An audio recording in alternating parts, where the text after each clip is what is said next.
Oi, gente, bem-vindos, bem-vindas. Mais um Cine Quantic Club, trazendo informações de filmes que contam histórias da sua vida, trazendo informações para o seu dia a dia. Eu sou Cris Chiesari, terapeuta floral sistêmica, e tenho aqui também a Bárbara Ribeiro e a Thaís Castanho, minhas amigas terapeutas, que vão me ajudar a falar do filme de hoje, que é A Biologia da Crença, do Dr. Bruce Lipton. E aproveitando, se você ainda não se inscreveu, se inscreve no nosso canal, ativa o sininho, convida os seus amigos, seus parentes para fazerem parte do nosso clube.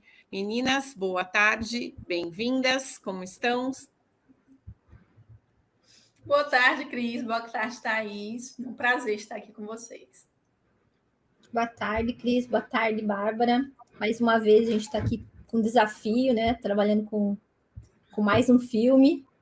É verdade. Mas é muito bom estar com vocês e dividir, né, aqui um pouquinho do nosso conhecimento, da nossa pesquisa, com tantas pessoas aí, né, em busca de conhecimento, né, em busca de informações.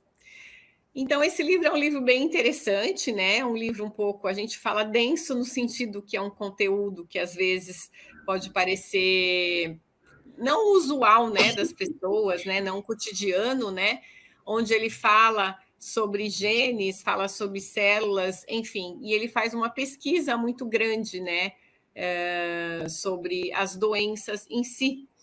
E como a maioria pensa, né, e traz de informação que as doenças geralmente são doenças que nós adquirimos através da nossa hereditariedade, né, que tudo está no nosso DNA, ele traz, na verdade, a pesquisa mostrando exatamente que nós podemos mudar, esse DNA, ou melhor, nós trazemos a informação no nosso DNA, mas que o ambiente que nós vivemos, né, a vida que nós levamos, como nós nos comportamos, a alimentação que nós temos também, elas podem estar mudando tudo isso, ou melhor, mudando até o nosso próprio DNA. Ele fala muito, né, que o conhecimento é poder e a falta de conhecimento é a falta de poder, porque quando você tem o poder, você tem a informação, o domínio, você pode fazer isso de uma forma diferente. Eu vou deixar para a Thaís falar um pouco das células, mas eu vou aproveitar e já dar até um exemplo aqui para ficar um pouco mais descontraído. Por exemplo, às vezes você tem uma pessoa na família que teve um câncer. Aí você fala, meu Deus, vou ter uma probabilidade grande de ter o câncer. Mas como que era o dia a dia dessa pessoa, né? Em que circunstâncias ela acabou adoecendo, né? Como estava o emocional dessa pessoa? Então, não é sinal que se ela teve um câncer, um filho vai desenvolver um câncer, um neto vai desenvolver um câncer, né? Vai ser muito daquele meio que ela vive. E assim, estudando a metafísica da saúde, trazendo também o conteúdo da terapia floral para as doenças, a gente vê que é tudo muito possível, porque quando você tem o conhecimento do porquê daquele manifesto, você mudando a sua percepção, a sua crença, aí a Bárbara depois vai falar, mudando, né, a forma de você pensar, você vai ter uma probabilidade muito grande de se curar. Mas a partir do momento que você se abre para essa cura, se abre para buscar formas diferentes, né? E ele foge muito, né, Thaís, da medicina tradicional, né? Da biologia tradicional que a gente vem vivenciando há muito tempo, né, Thaís? Sim, o Bruce Lee, ele é um biólogo, né? Estudioso da biologia, e ele traz uma quebra de paradigma em relação ao que a gente aprende na escola, né? Ele faz uma crítica ao Isaac Newton, que na época Isaac Newton foi separado da religiosidade, né? E a medicina, a ciência, digamos assim. Então, a ciência cuida do corpo e a espiritualidade cuida da alma, das questões energéticas. Então, era uma visão dualista, né? Uma visão dividida, e que o corpo é dividido e a gente pode trabalhar de maneiras, trabalhar coisas separadas em momentos. E hoje a gente sabe que isso não é verdade. Então, o Bruce, ele traz essa quebra desse paradigma aí, dessa visão dualista, e ele começa a... Porque até então ele também trabalhava nessa linha, ele também acreditava, né, nessas questões, né? De que a gente tem a questão da hereditariedade, que se a gente tem uma doença, a família, meu pai tem uma doença, eu também vou ter a mesma doença, estou proporcional à mesma doença. Então, o que acontece?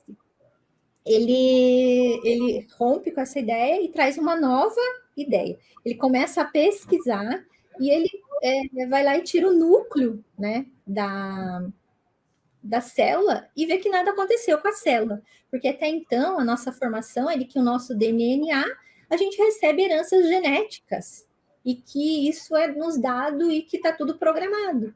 E ele vê que não. Ele vai lá, né, faz uma pesquisa mais profunda e tira a membrana da célula. E ele percebe que essa membrana, ela não morre, não morreu. E aí ele faz um experimento, ele põe 3 células separadas e põe em ambientes diferentes. E essas células responderam de maneira diferente. Uma criou sangue, outra criou pele, outra criou... Né? Então, assim, cada célula teve uma resposta ao ambiente diferente do que ele até então se pensava. E aí ele cria a heterogeneidade, que é o sistema acima da genética, né? É o sistema onde a gente interage, como a gente interage com o meio, as nossas células respondem. Então, qual que é a função da célula? É perceber, é de perceber. Ela mostra a nossa percepção, e a nossa percepção é como a gente enxerga o mundo. A gente pode enxergar o mundo de forma hostil ou de forma menos hostil. Né? Eu não quero ficar muito longa nesse sentido, né? Mas é um ponto interessante para que a gente possa entender da onde vem a ideia dele, então onde que ele tirou isso. Não foi do nada, ele fez uma pesquisa, ele comprovou isso, né? Que as células se modificam com relação ao que a gente recebe do meio. Isso me faz lembrar também, acho que a Bárbara também deve ter conhecimento, aquela pesquisa da água, né? Que ele faz a pesquisa da água em relação às músicas, né? Esqueci o nome do doutor Matsumoto, né? Que é o japonês. Masaru Emoto. Isso, exatamente.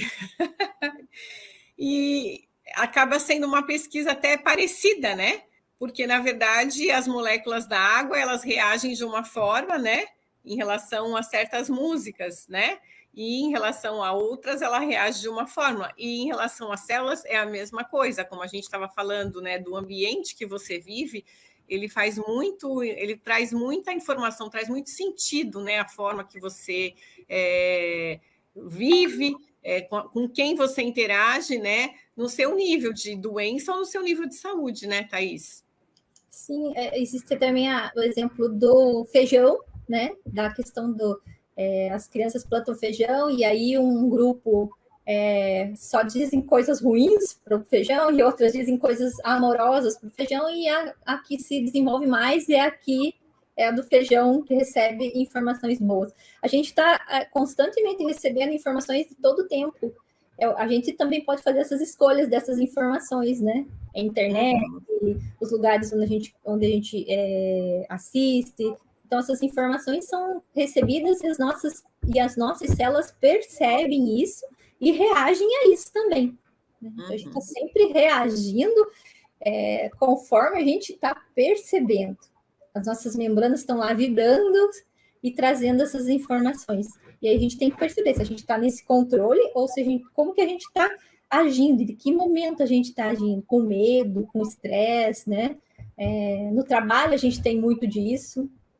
A gente, às vezes, percebe o trabalho de uma forma mais estressante, né? Mais tóxica, esse ambiente que a gente tem. E isso vai causando nossas doenças, porque a gente está sempre em nível de alerta, né?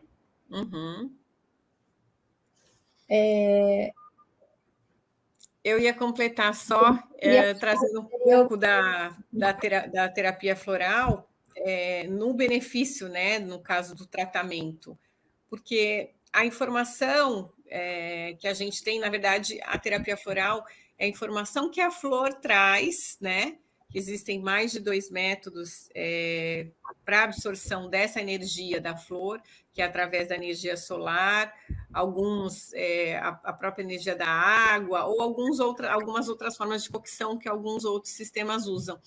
Então, assim, no tratamento, como ele fala muito da questão celular, né?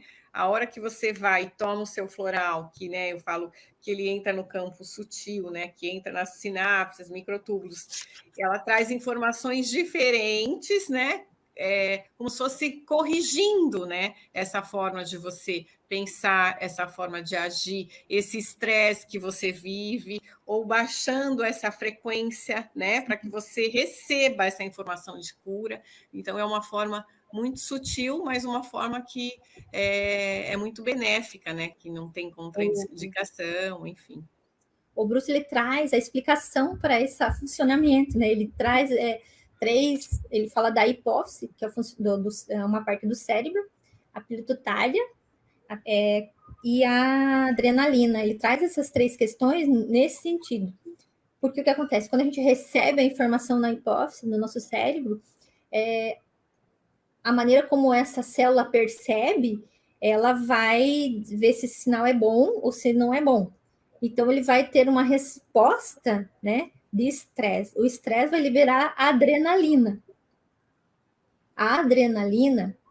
então, por que a gente adoece? Porque quando a gente tem uma resposta de estresse no nosso organismo, o sangue, ele vai para os braços e para as pernas. Por quê? Porque a gente quer fugir. A gente quer sair daquela situação e a gente quer fugir dali. Então, automaticamente, o nosso cérebro, ele até cita que é uma falta de inteligência, que a gente sofre falta de inteligência, por quê? Porque é uma diminuição de sangue no nosso cérebro, das nossas vísceras, então a gente está funcionando de forma mais lenta. Por quê? Porque a gente está em alerta. Se a gente está o tempo todo em estado de alerta, percebendo o mundo de forma hostil, a gente está o tempo todo na adrenalina. Então, o que acontece com a nossa imunidade? Os nossos órgãos internos, eles estão fragilizados, porque não tem sangue passando ali naquele momento. E o que acontece? A gente fica mais propenso a ter herpes, a ter doenças, né, que a gente normalmente não teria se a gente estivesse olhando o mundo de uma forma diferenciada. Então, essa adrenalina, né, que é nosso sistema de alerta, ela nos prejudica de certa forma, porque a gente fica muito vulnerável. Se a gente consegue fazer com que as células percebam o ambiente de uma forma mais tranquila, há uma diminuição de adrenalina, o sangue volta a funcionar nos lugares, no intestino, no coração, no cérebro. Então, esse medicamento, e isso eu acredito que o floral deve ajudar nessa forma, de mudar os nossos padrões de pensamento, para que a gente tenha uma baixa adrenalina e a gente consiga perceber uma situação de forma muitas vezes menos hostil, né? Digamos assim, nesse sentido. Não, você eu quero... da tua tia, que eu achei bem interessante. Eu vou contar só rapidinho e eu vou deixar a Bárbara e a Thaís tocarem esse assunto, porque elas têm muita informação boa para vocês.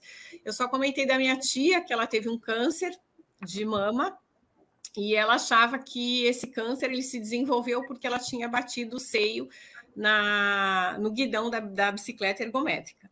Pode ser que sim, pode ser que sim. Só que a parte da mama, ela está muito ligada à nossa feminilidade, aos nossos relacionamentos. E ela tinha um relacionamento muito tóxico.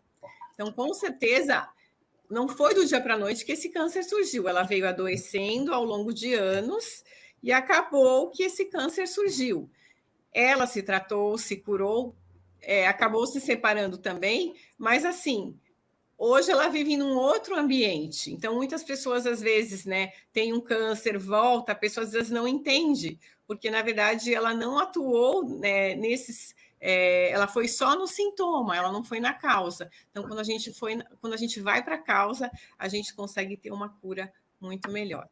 Então, eu vou deixar aqui Thaís e Bárbara continuarem com esse assunto. E vou só repetir: quem não se inscreveu, se inscreve no nosso canal, ativa o sininho, segue a gente e continua com mais informações. Eu vou ficando por aqui e as meninas vão seguindo com vocês. Tchau, meninas!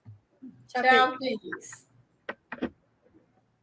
Pois é, Thaís, que eu achei interessante também é que ele realmente traz uma ruptura, né? Que ele fala no começo. Eu não li o livro, eu só vi o vídeo. E lá no começo ele fala que na ciência, né, na biologia, acreditava-se que tudo era culpa dos genes, não é isso? Que a gente é 50% papai, 50% mamãe, e daí tanto as doenças, né, quanto os comportamentos vinham disso. E ele conta também que nos estudos dele, que quando ele chega lá no núcleo dos genes, não tem informação nenhuma, né? Que, na verdade, os genes, eles apenas reagem. E eu fiquei me perguntando, e de onde é que vem a informação? Se ele diz que tudo vem do externo. Né? Então, estímulo e da resposta. Isso, tem o estímulo, né? Aí vem automaticamente uma resposta. E é legal que a gente pode colocar essas informações lá, porque lá não tem informação, precisa de um estímulo do ambiente externo, né? E a gente está bem habituada a esse ambiente externo ser o quê? As crenças, né, do pai, da mãe, da igreja, do próprio mercado farmacêutico, né? Porque quando a gente fala um pouquinho de doenças, tem muito aí da farmácia que querem continuar vendendo seus medicamentos, e isso tira também o nosso poder de controle, né? De controle das nossas células, dos nossos pensamentos. E eu fiquei pensando também, se vem do ambiente externo, e o que vem além desse ambiente externo, desses fatores? Quando a gente nasce, chega aqui de paraquedas, já está o paradigma montado, né? Religioso, as crenças do pai, da mãe. Mas quando a gente pensa assim, a nível da mente, aí que para mim que vem a ruptura. Porque na mente é infinitas possibilidades, tem muita coisa que eu posso acessar, não é aquela coisa pronta, não é aquele paradigma materialista que, como você falou, né, que quer respostas para tudo, ou positivo, ou negativo, ou certo e errado, e em pensar que a gente pode colocar informação no nosso genes, na nossa célula, a partir dos nossos pensamentos, isso me deixa muito feliz. Não sei se você concorda também. Eu concordo. Quando ele traz essa questão do DNA, que retira, que ele diz que a gente não é só genética, que a gente não traz só informação, lá, ele também traz uma questão de que a gente tem a formação. Você falou, da onde vem esse pensamento? Existem várias ideias aí, né, que a gente é inato, mas enfim. Quando ele traz essa ideia de que os genes não respondem, não tem uma resposta, mas que as membranas, a questão ali pode mudar o nosso comportamento, a gente se põe a pensar. E que a gente pode mudar a nossa vida sim, né? O que acontece é que a gente vem de um núcleo, a gente tem um núcleo de família, que, como você mesmo citou, a gente recebe informações dele, do nosso pai, da nossa mãe, das informações que eles têm, né? Então, a gente é ensinado por várias coisas, e a gente cresce com essa crença. A própria crença de que a gente pode desenvolver doenças por questão hereditária é uma crença, né? Então, várias outras crenças são colocadas para nós, como você vai ficar baixinho, você mora na família, agora você vai ser gorda, esse menino nunca vai dar nada na vida. Então, essas crenças são colocadas para a gente desde pequenininho, dependendo da forma como os pais da gente, desse ambiente onde a gente cresce, né? Então, até os 7 anos, a gente está mais receptivo a receber tudo isso. E isso vai ficando guardado lá no nosso inconsciente. Nosso inconsciente vai recebendo isso e vai acreditando, eu não vou dar nada na vida mesmo, né? A minha avó sempre dizia para mim, e é uma crença que ela dizia para mim, Thaís, a felicidade é assim, Deus dá uma coisa e tira outra. Você nunca pode ter tudo. Ela sempre falava isso para mim, né? Porque isso era uma crença que ela tinha, mas isso não era verdade. E acho bem interessante, assim, que acaba que a gente constrói uma mentalidade fixa, fica um padrão, fica tipo uma programação, a gente não começa a ver outras possibilidades. E esse material que ele traz, eu achei bem interessante por isso, porque para mim ficou marcado ali essa ruptura, que não precisa ter essas crenças, que você não precisa desenvolver tais doenças, porque né, na sua família tem, você não precisa ser aquilo. Até no finalzinho do vídeo, ele fala que nós temos o poder, né, o poder da nossa vida. Obviamente que se os fatores externos, eles contribuem, então eu, como agente de poder na minha vida, eu posso determinar quais os agentes que eu vou escolher, se eu vou escolher me alimentar de uma forma melhor, né? Se eu vou ter uma vida mais saudável, o que eu vou pensar, se eu vou ter pensamentos de poder, se eu vou dizer para as minhas células. A gente sabe também que tem as memórias, né? A memória celular, a nossa memória inconsciente. Então, eu posso ir escolhendo ali qual a informação que eu quero colocar nas minhas células. É interessante também que ele traz nessa questão de crenças, de como a gente trata a questão em terapia disso, né? Porque quando a pessoa ela tem uma crença de ódio, de não perdão, de muita mágoa, então isso, as células elas estão recebendo essas informações e elas estão interagindo dessa forma. Então, inconscientemente, por mais que eu ache, não, eu já acabou, já perdoei aquele fulaninho lá, mas aquilo lá no teu inconsciente, às vezes, não está perdoado. Então, isso também vai interagir, vai agir na maneira como você se comporta no teu meio, e isso também vai interferir na tua doença, na tua maneira de pensar, no teu estresse, né? Se você está muito estressado, então, ou se você tem uma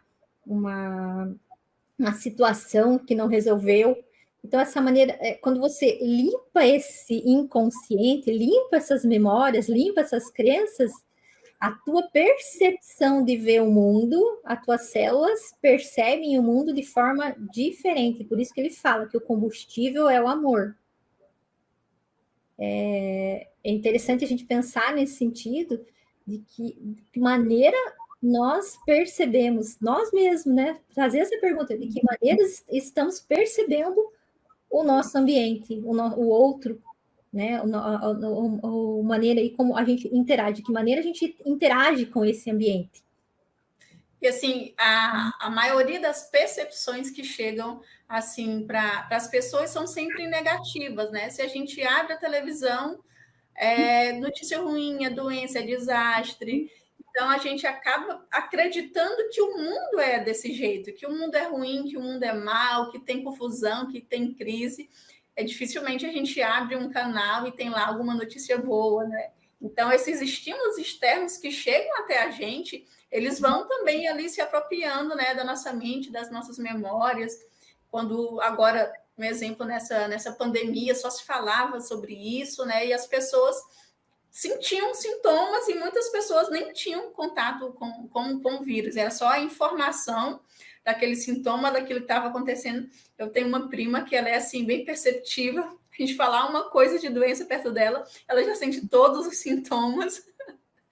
E aí a gente vai dando essa informação para o nosso corpo, né, para o nosso DNA. E ele vai percebendo. Um exemplo bem interessante é quando a gente, o 11 de setembro, o tempo todo, e agora, né, por falta tá voltando essa ideia. Então, a gente se sente o tempo todo ameaçado, né? Parece que o tempo todo vai acontecer uma coisa ruim a qualquer momento. Já fica esperando, né? Que vai acontecer, já está tipo preparado. Sim, então assim, a gente não percebe o quanto de informações negativas a gente está recebendo o tempo todo do Facebook, da internet. E uma coisa interessante, a gente é ressonante nisso também. Quanto mais eu me ligo, né, mais resposta eu tenho daquilo.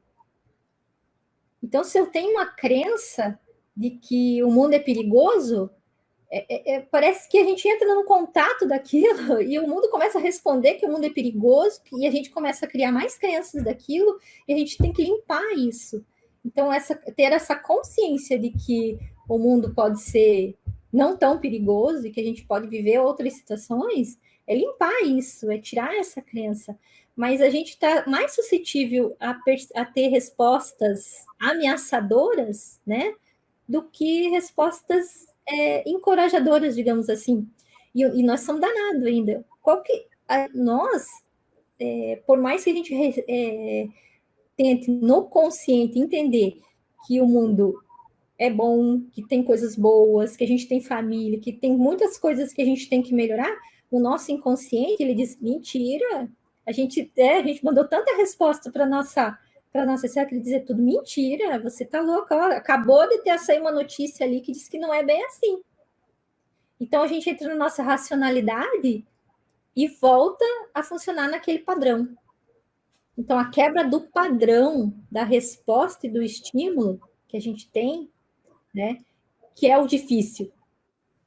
É bem desafiador mesmo. A gente começa, né, a estudar, a assistir, a ver filmes, a gente começa até a compreender, né, até a realmente acreditar naquilo ali, tipo as informações que o doutor trouxe para a gente, mas é difícil mudar, porque o nosso, né, tá tudo muito, digamos assim, impregnado.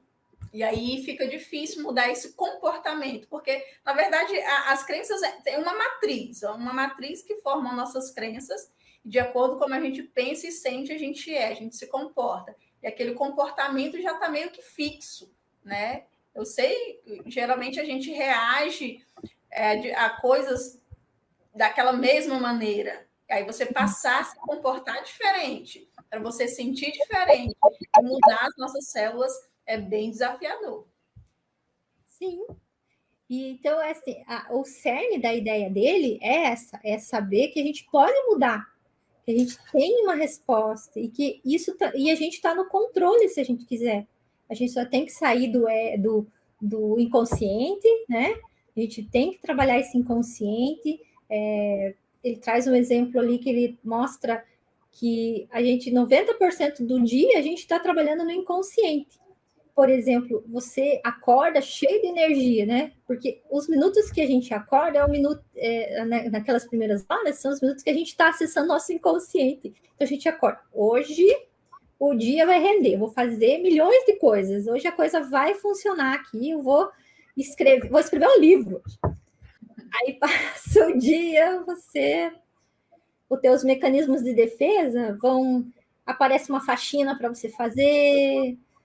Aí você liga a televisão, tá passando um filme que se viu 500 anos, mas você tá com vontade de ver, você vai lá, senta e vê de novo.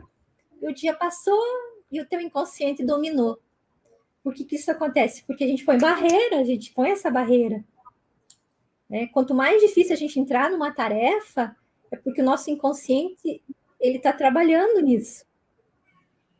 A gente só consegue sair da procrastinação quando a gente consegue driblar nosso inconsciente e trazer para a nossa consciência o que nos impede, porque senão ele vai impedir o tempo todo, ele vai por barreira, né? Um filme... Não é porque ele é mal, né? É porque, na verdade, é o sistema de proteção, né? Ele está protegendo a gente. Não, fica aqui, você já é acostumado, já sabe como é que acontece. Para que você vai querer escrever um livro? Para que você vai querer produzir? Para que você vai querer fazer esse monte? Ele também quer economizar energia, né? Quer se poupar.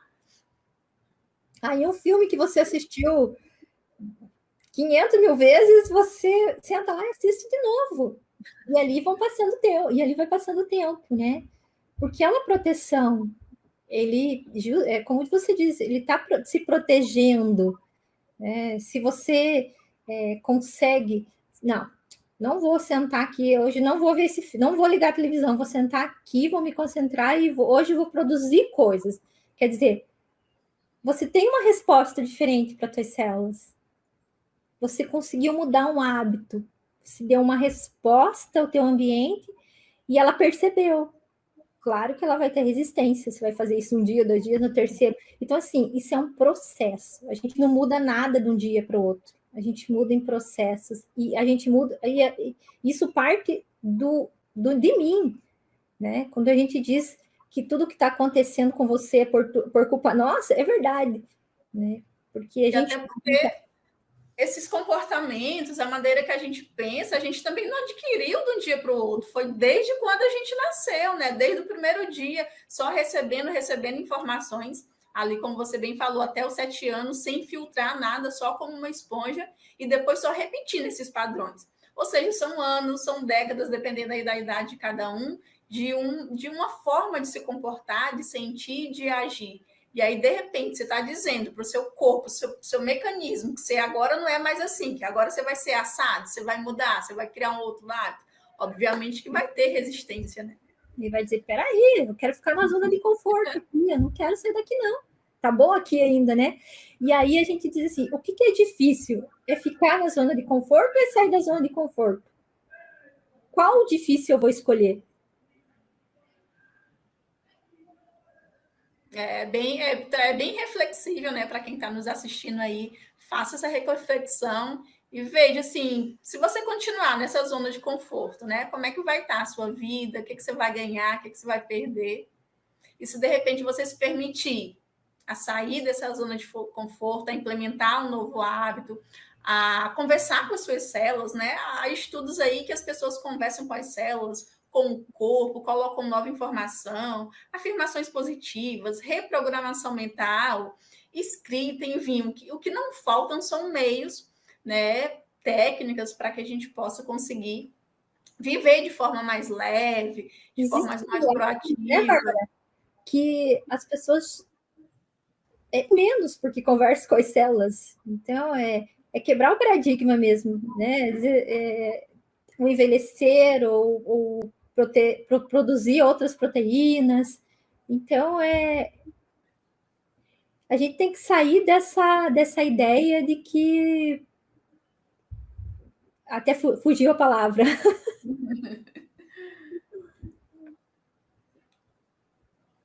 Né, dessa ideia de que as coisas não existem, porque ele próprio comprovou que a gente pode conversar com as nossas células, que elas vão receber essa informação.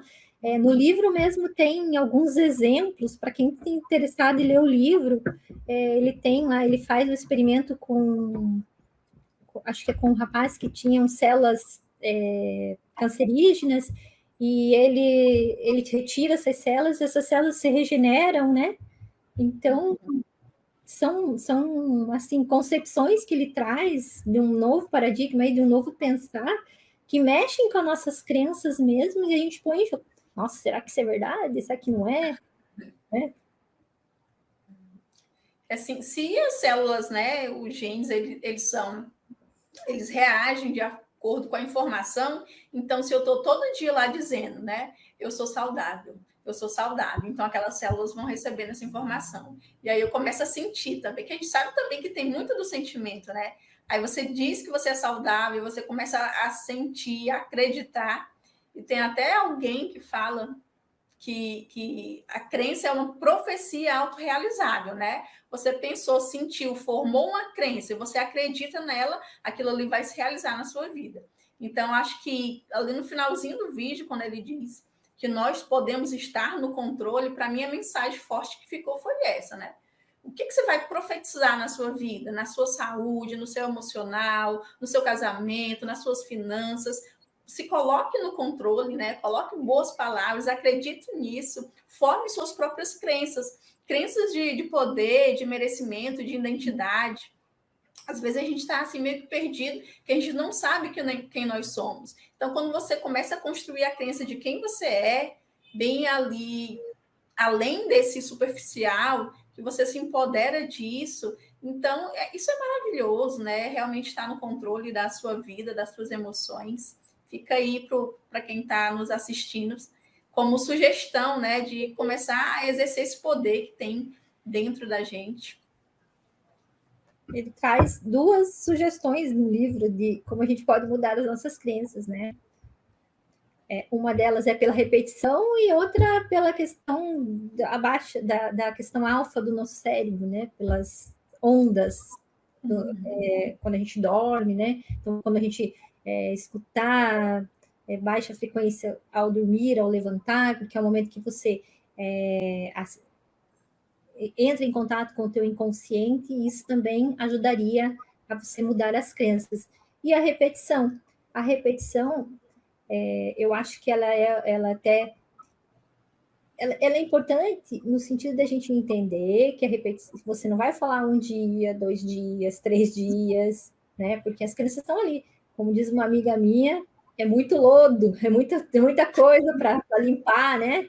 Então, você vai trabalhar isso de forma... você vai começar a perceber a mudança no teu ambiente à medida que você começa a fazer essas repetições. Diz que a gente pode mudar uma criança com 21 dias. Às vezes não, a gente faz 21 dias, mas está ali tão enraizado que não. Então, assim, repetir, né? Se convencer disso, criar uma nova crença e sair desse bolor de crenças antigas, de crenças que você, de repente, acha que não são mais tão importantes, né? Isso ajuda também a mudarmos a nossa maneira de pensar, de agir e de captar coisas novas. Porque quanto mais... Se você quer mudar a sua vida e você está atraindo coisas que não são boas na tua vida e você não muda as suas crenças, elas vão continuar vindo, né? Sempre dando resposta daquilo que você acredita. À medida que você vai limpando isso, as respostas vão se modificando. E você pode fazer esse teste, né?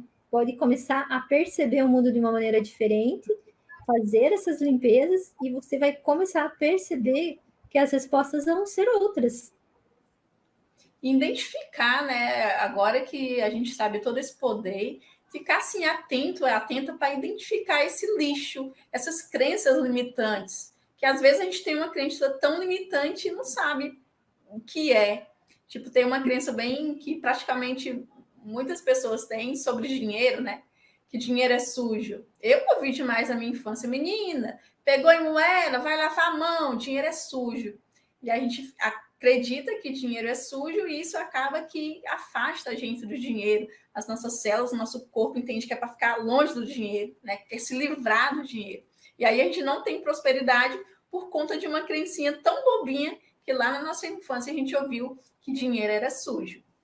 Ou que dinheiro não traz felicidade, que pobre, só os pobres entram no céu, né? Essas coisas que a gente escuta de vó, de mãe, e que a gente traz para a nossa vida. Não pensa que porque a gente hoje pensa de uma maneira diferente, a gente não tem essas crenças. A gente tem, às vezes, cultivadinha lá no fundo, lá e agindo no nosso inconsciente aí muito.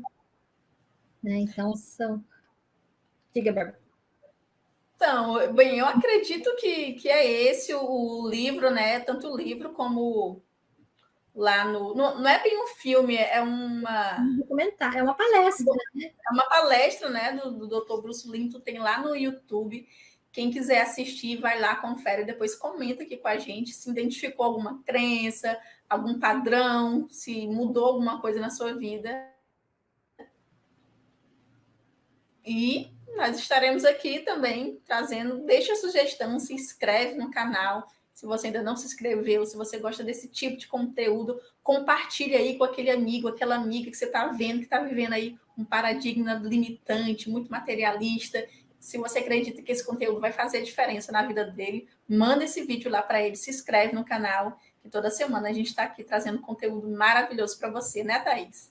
Sim, a gente tem buscado trazer informações, né? E é importante que vocês deem sugestões, que a gente vai correr atrás, vai estudar, vai trabalhar, para que a gente possa estar sempre em contato, conversando e fazendo essas trocas, né?